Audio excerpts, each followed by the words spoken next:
So, Metal Gear Rising: Revenge Nuts is a game about memes, pedophiles, and 9/11. I'm not joking. Memes, the DNA of the soul.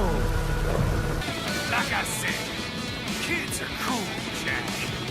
And I'm very in touch with my inner child. Good old days after 9/11!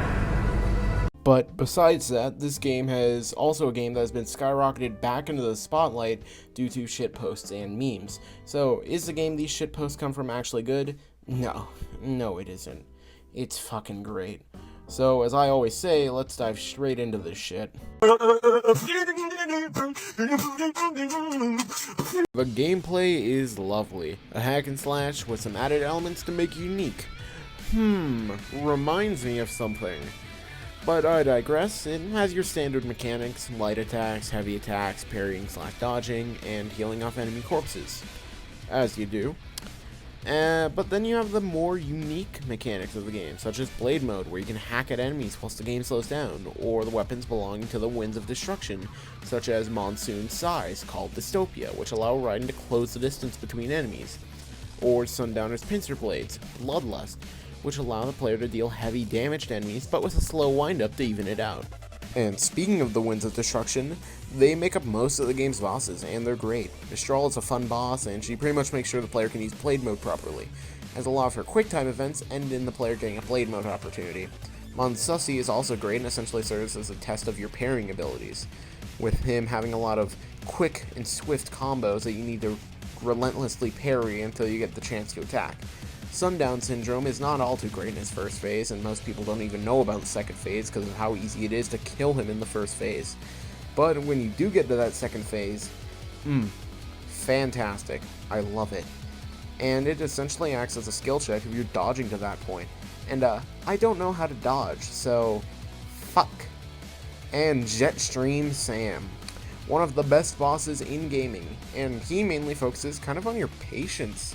And I love that. It feels like a proper duel. And, of course, we have the best final boss in gaming, period. Senator Stephen Armstrong. An incredibly compelling fight that truly puts all the skills you've learned to the test. Parrying, blade mode, dodging, patience, it all comes to fruition during this final fight, and it's amazing. Just such good gameplay, I can't gush about it enough. And since I can't gush about it enough, moving on. Now, the story is also genuinely good. I do, however, have a few qualms. Nothing's perfect.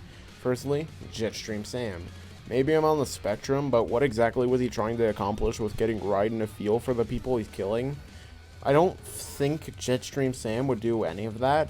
Like, from what I've seen, he just seems to be the guy who doesn't care for the Winds of Destruction's cause and would only fight for the fun of it.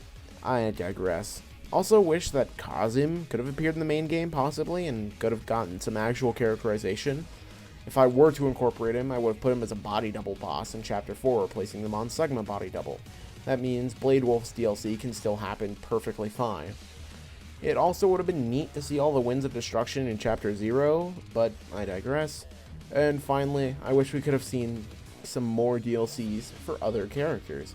It would have been fun getting a DLC where you could play Sam and Blade Wolf together, or one where you could play Sundowner.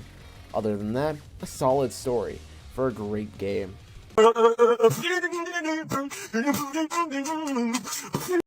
So, Metal Gear Rising: Revenge for Ants is a great game with fantastic gameplay, phenomenal bosses, and a stellar story. Easy 9 out of 10, go buy it. It's $20. Also, on a side note, I'd like to thank you for the insane support on the Sonic 2 video. I was genuinely surprised at its relative popularity, but that's all from me. See ya.